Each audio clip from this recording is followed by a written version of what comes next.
Hello student, मैं टिकेश्वर देवांगन आप सभी का मेरी इस क्लास में स्वागत करता हूं। आज हम क्लास 12 के पहला चैप्टर जल निकास के बारे में पढ़ेंगे, जिसमें से हम जल निकास की परिभाषा, महत्व और उसके उद्देश्य के बारे में जानेंगे। तो ये मेरा पहला लेक्चर है और हम आज इसमें से जल निकास की परिभाषा, महत्व और उसके उद्देश्य को कवर करेंगे। तो सबसे पहले बात परिभाषा देखते हैं। परिभाषा में हम लिख सकते हैं फसल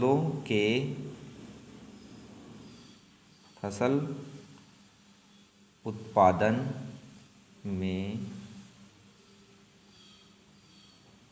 अतिरिक्त जल को कृत्रिम विधि से बाहर निकालना ही जल निकास कहलाता है। इसका मतलब ये हुआ कि जब किसी निचले स्थानों पर, जहाँ पर स्लोपेड एरिया होता है, वहाँ पास क्या होता है कि जल रुकता है। अब पानी रुक रहा है, हमको क्या करना है, उस पानी को बाहर निकालना है। तो बाहर निकालने, अगर कोई किसी स्थान पर पानी बार बार रुक रहा है, इसका मतलब वो क्या हो जाएगा, वो मिट्टी सैचुरेटेड हो जाएगा, संतृप्त हो जाएगा वो जगह। इसका मतलब वहाँ पास उस मिट्टी में पाए जाने वाले जो सूक्ष्म जीव है और पोर स्पेस है, इसमें सभी में खाली जगह है जो मिट्टी में, इसमें सभी में वायु के स्थान पर जलमग्न हो जाएगा, जिससे फसल उत्पादन पर बुरा प्रभाव पड़ेगा।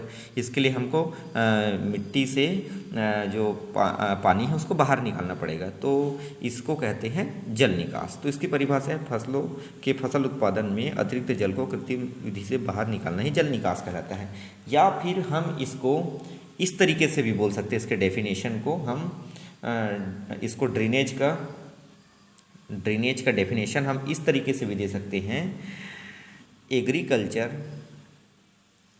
एग्रीकल्चरल है ना, drainage is the removal of excess water.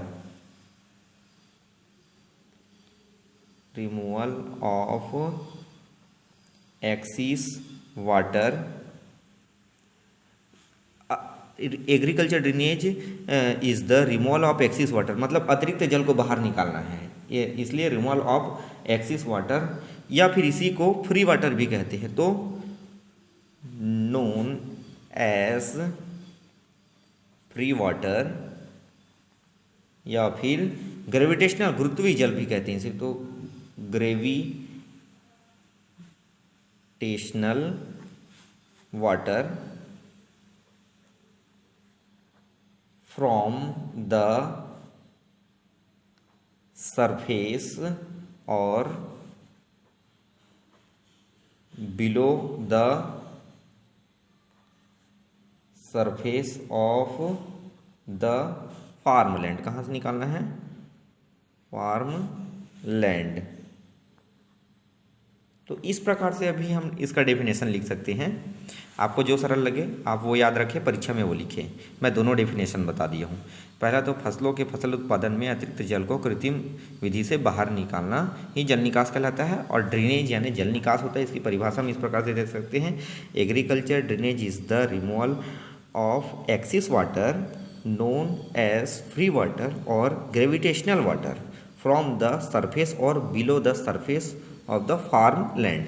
तो इस प्रकार से भी हम इसका डेफिनेशन दे सकते हैं, है ना। तो जल निकास करने से क्या होता है कि सॉइल का जो कंडीशन है वो अच्छा हो जाता है, फेवरेबल कंडीशन मिल जाता है सॉइल को। तो चलो अब आगे हम देखते हैं जल निकास की आवश्यकता। इसी आवश्यकता को ही हम अगर बोले तो उसका महत्व भी बोल सकते हैं। जल निकास का महत्व, है ना, तो महत्व भी बोल सकते हैं। और इसी को आवश्यकता क्यों आवश्यकता है जल निकास की आवश्यकता, तो नेसेसरी ऑफ ड्रेनेज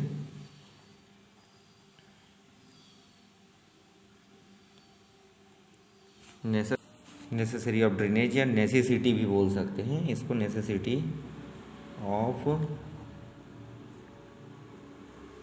ड्रेनेज, ये दोनों बोल सकते हैं। अब देखते हैं आवश्यकता क्या है। जो अगर मान लो ये जो स्लोप है वो ढाल इस तरीके से है, मतलब ऊपर से नीचे की ओर ये ढाल जा रहा है, इसका मतलब ये होगा पानी इस स्थान पर रुकेगा, ऐसा पानी रुकेगा, यहाँ पास पानी रुकेगा। तो हमको क्या करना है, यहाँ से ढाल से पानी को बाहर निकालना है। तो सबसे पहले नंबर में हम ये बोल सकते हैं इसकी आवश्यकता, इसलिए निचले स्थानों पर स्थित भूमि में वर्षा ऋतु में पानी भर जाता है। निचले स्थानों पर स्थित भूमि में पानी भर जाता है व फसल बुआई में बाधा उत्पन्न होती है। फसल बुआई में बाधा उत्पन्न होती है, सबसे पहला चीज़। तो दूसरा चीज़ क्या है, जल निकास की आवश्यकता इसलिए है अत्यधिक पानी से फसल नष्ट हो जाती, अत्यधिक पानी से फसल को बचाने के लिए, अत्यधिक पानी से फसल को बचाने के लिए, अत्यधिक पानी से फसल को बचाने के लिए। तीसरे नंबर में हम देखते हैं भूमि की कड़ी सतह। भूमि की, देखो सबसे पहले बात, भूमि की अधोसतह, अधोसतह यानी जमीन का निचला भाग अधोसतह कड़ी होने के कारण या फिर इसको हार्ड पेन भी बोल सकते हैं। हार्ड पेन यानी कड़ी सतह होने के कारण जो पानी होता है, पानी ऊपर ही ठहरता है, नीचे नहीं जा पाता है। तो अगर पानी ऊपर में ही रहेगा तो होगा क्या कि वो जगह पर फिर जलमग्न हो जाएगा और फिर नुकसान करेगा, इसलिए जल निकास करना जरूरी है। ठीक है, और जल निकास और क्यों जरूरी है, साल्ट अफेक्टेड सॉइल को ठीक करने के लिए, साल्ट अफेक्टेड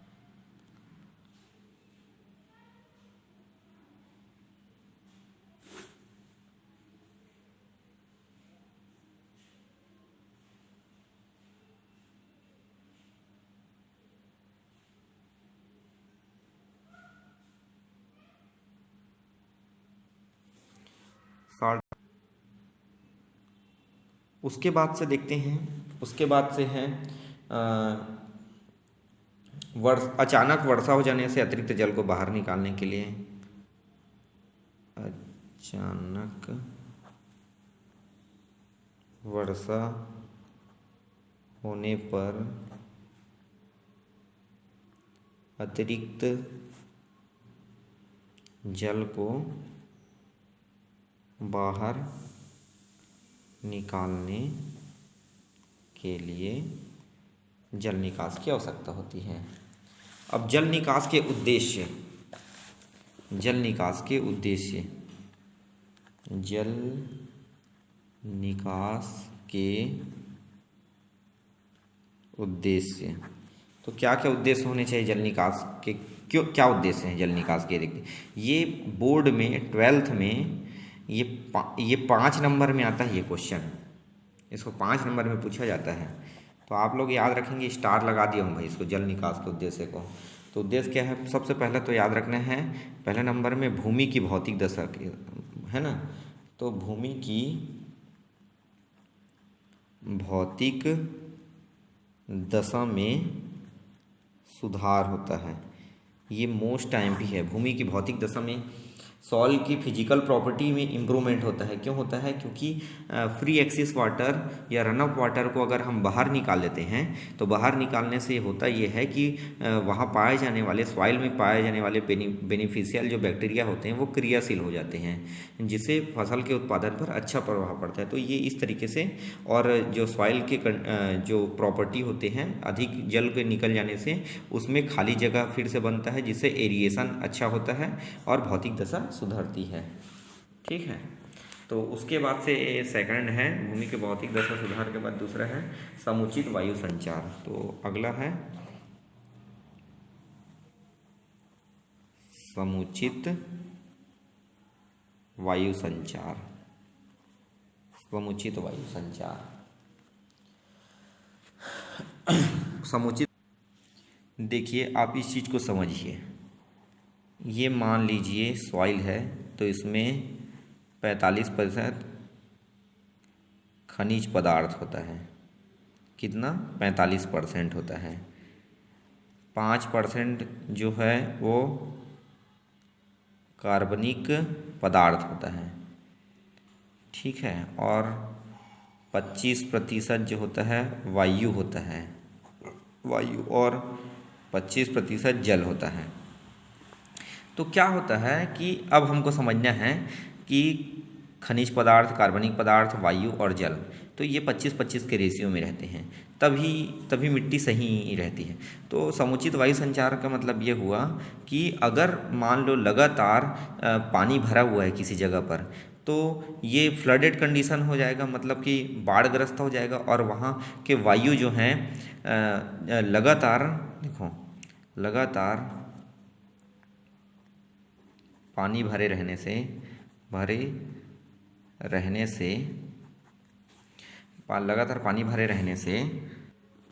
देखिए, लगातार पानी भरे रहने से वायु बुलबुले के रूप में बाहर निकल जाते हैं। कहाँ से? जो रंध्रावकाश होता है, रंध्रावकाश में क्या? रंध्रावकाश मतलब खाली जगह।